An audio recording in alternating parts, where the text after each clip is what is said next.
NYP. What the hell is this? Yeah, I see the same thing.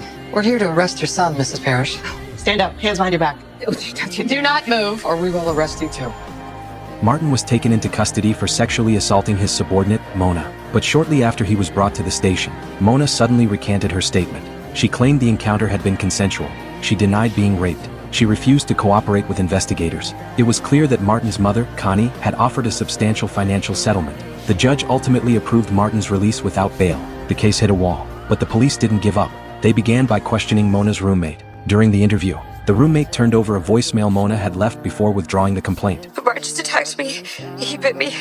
He raped me. Can you please come home? Under the law, that qualified as an excited utterance. It was admissible as evidence. Prosecutors decided to subpoena Mona to testify before a grand jury. But on the eve of the hearing, Mona was found dead in her new apartment. Drugs were scattered around the scene. Everything pointed to an overdose. But the medical examiner's report overturned that assumption. Her cause of death was not a drug overdose. It was severe lung damage. Her lungs were covered in microscopic scarring, as if she had been exposed to fine particulate matter over a long period of time. At that moment, a detective caught an important detail.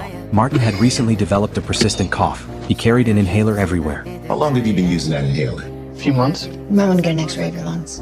What the hell is going on? Well, in case you haven't noticed, we're trying to keep your client alive. Martin's lungs showed the same scarring pattern as Mona's. Under pressure, Martin admitted the cocaine had come from his mother's handyman, Henry. Police immediately raided Connie's estate. Inside a freezer, they found not only cocaine, but also a container of industrial-grade abrasive powder. It was an ultrafine substance. Once inhaled, it caused irreversible, permanent lung damage. Henry was arrested, but he refused to talk. Detective Benson formed a theory. Connie had been systematically poisoning Martin. Her goal was to keep him physically weak and dependent, so he would never be able to live independently. She was jealous of Mona. She was terrified of losing control over her son. You're so afraid to lose control over Martin that you were willing to risk crippling him.